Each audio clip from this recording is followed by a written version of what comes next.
U.S. criticism of South Korea's decision to terminate its military information sharing pact with Japan is getting stronger. After Seoul's decision on the General Security of Military Information Agreement, or GSOMIA, Washington expressed strong concern and disappointment repeatedly in a rare public rebuke against its ally. This week, North Korea Now will look into GSOMIA, its background, and the implication for its termination. South Korea and Japan signed GSOMIA in November 2016 to exchange sensitive intelligence in the face of growing nuclear and missile threats from North Korea. Pyongyang conducted its fourth and fifth nuclear tests and more than 20 missile tests that year alone. The two sides' intelligence cooperation had been mutually complementary. Tokyo handed over satellite images of movement in North Korea, while Seoul shared the information it received from spies and others.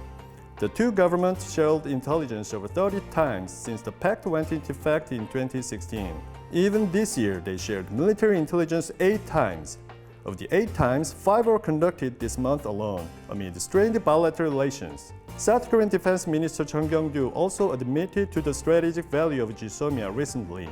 Seoul-Tokyo relations have been brought to their lowest point since the normalization of state-to-state relations in 1965, following a run of South Korean court ruling late last year ordering Japanese firms to pay for forced labor victims during World War II.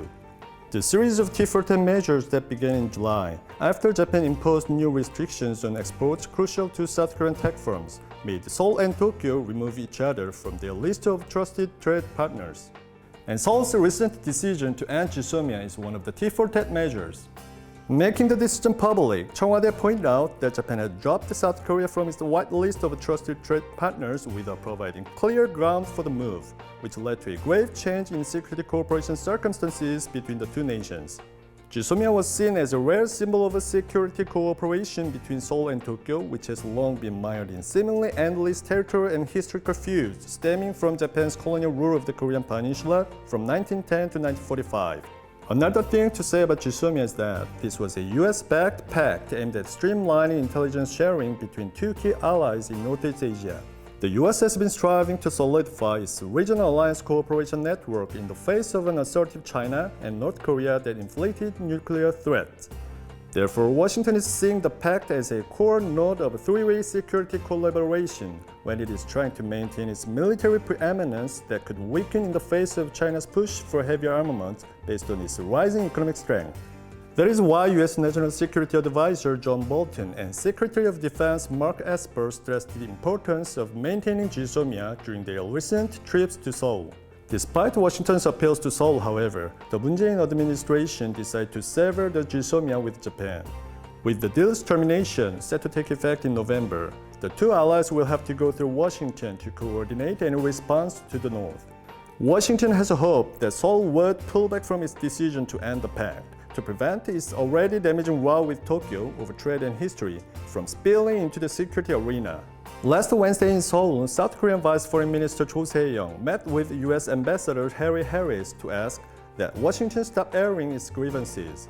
Esper expressed disappointment again on the same day. However, he directed his disappointment at both parties, not just South Korea. I was and I remain very disappointed that both parties are engaged in this.